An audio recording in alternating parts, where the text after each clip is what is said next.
केंद्र ने राष्ट्रव्यापी लॉकडाउन की अवधि 3 मई तक बढ़ाने के मद्देनजर नए दिशा निर्देश जारी किए हैं। कठिनाई कम करने के लिए कुछ और गतिविधियों की अनुमति दी गई है। यह अनुमति ऐसे क्षेत्रों में 20 अप्रैल से लागू होगी जो राज्यों और केंद्र शासित प्रदेशों द्वारा घोषित कंटेनमेंट जोन से बाहर होंगे। सभी ट्रकों और अन्य मालवाहक वाहनों के आवागमन की अनुमति होगी। बिजली मैकेनिक, आईटी रिटर्न भरने में मदद करने वालों, प्लम्बर, मोटर मैकेनिक और बढ़ई जैसे स्वरोजगार में लगे लोगों की सेवाओं को बड़ी छूट दी गई है। मनरेगा कार्य के लिए सामाजिक दूरी बनाए रखने और मास्क पहनने के नियमों का सख्ती से पालन करने के साथ अनुमति दी गई। कृषि मंत्री नरेंद्र सिंह तोमर ने कल दिल्ली के कृषि भवन में अखिल भारतीय कृषि परिवहन कॉल सेंटर का शुभारंभ किया। इससे लॉकडाउन के दौरान जल्दी खराब होने वाली वस्तुओं को एक से दूसरे राज्य में आसानी से पहुंचाया जा सकता है। कॉल सेंटर के नंबर हैं 1800-180-4200 और 14488। इन नंबरों पर मोबाइल या लैंडलाइन नंबर से किसी भी समय संपर्क किया जा सकता है। केंद्रीय गृह मंत्रालय ने कोविड-19 महामारी के प्रबंधन के लिए कार्यालयों, कार्यस्थलों, कारखानों और अन्य प्रतिष्ठानों के लिए मानक संचालन प्रक्रिया संबंधी दिशा निर्देश जारी किए हैं। प्रवेश द्वारों, कैफेटेरिया, लिफ्ट और वॉशरूम सहित परिसरों के सभी क्षेत्रों को पूरी तरह संक्रमण मुक्त किया जाना चाहिए। बाहर से आने वाले कामगारों के लिए विशेष परिवहन सुविधा की व्यवस्था की जानी चाहिए। इन वाहनों में यात्री क्षमता के केवल 30 से 40% सवारी ही बैठाई जानी चाहिए।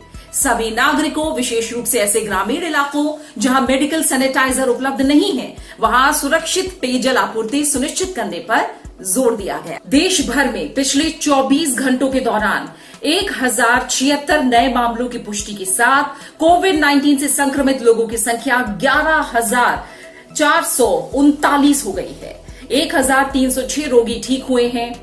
देश के जिलों को 3 श्रेणियों में विभाजित किया गया है।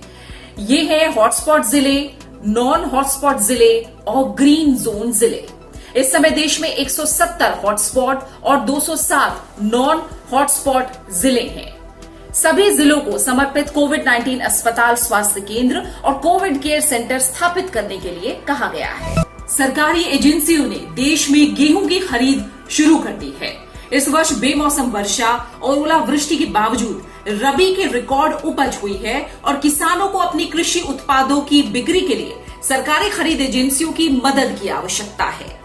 उपभोक्ता कार्य मंत्री रामविलास पासवान ने राज्यों और केंद्र शासित प्रदेशों से रबी मौसम की गेहूं खरीद शुरू करने के लिए सभी आवश्यक प्रबंध करने को कहा है। हैदराबाद की रक्षा अनुसंधान और विकास प्रयोगशाला DRDL ने अपनी तरह का पहला कोविड नमूना संग्रह कियोस्क विकसित किया है। स्वास्थ्य देखभाल कार्यकर्ता और डॉक्टर कोविड-19 के संदिग्ध संक्रमित रोगियों के नमूने लेने के लिए इस कियोस्क का उपयोग कर सकेंगे। DRDL के परियोजना निदेशक डॉक्टर जयतीर्थ जोशी के मुताबिक इस कियोस्क को विकसित करने के लिए मिसाइल प्रौद्योगिकी का उपयोग किया गया है। वित्त मंत्री निर्मला सीतारमण ने कोरोना संकट से अर्थव्यवस्था को उबारने और गरीबों और कमजोरों की सहायता के लिए सरकार और रिजर्व बैंक द्वारा किए गए नीतिगत उपायों की जानकारी G20 के देशों को दी है। वित्त मंत्री ने कोरोना संकट के कारण वैश्विक अर्थव्यवस्था की स्थिति पर चर्चा के लिए G20 देशों के वित्त मंत्रियों की बैठक में हिस्सा लिया। उन्होंने कहा कि G20 की कार्य योजना से भारत और पूरा विश्व कोरोना संकट से उबरने में कामयाब होगा। तबलीगी जमात के नेता मौलाना साद कांधलवी के खिलाफ गैर इरादतन हत्या का मामला दर्ज किया गया है। दिल्ली पुलिस के मुताबिक निजामुद्दीन मरकज में हुए तबलीगी जमात कार्यक्रम में शामिल हुए लोगों में से कुछ की कोरोना वायरस से मौत हो जाने के बाद ये कदम उठाया गया है। इसके साथ ही पुलिस ने वीजा नियमों का उल्लंघन करने वाले 1900 जमातियों को लुकआउट नोटिस भी जारी किया। उपराष्ट्रपति एम वेंकैया नायडू ने केंद्र और राज्य सरकारों से लॉकडाउन के दौरान कृषि और किसानों को सर्वोच्च प्राथमिकता देने को कहा है। उपराष्ट्रपति ने अपने आवास पर केंद्रीय कृषि मंत्री नरेंद्र सिंह तोमर से मुलाकात की। उन्होंने किसानों के सामने आ रही समस्याओं पर चर्चा की।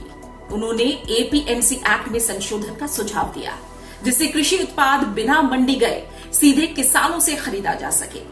उपराष्ट्रपति ने सरकारों से कहा कि वो कृषि उत्पादों और कृषि उपकरणों के आवागमन को निर्बाध और सुगम बनाएं।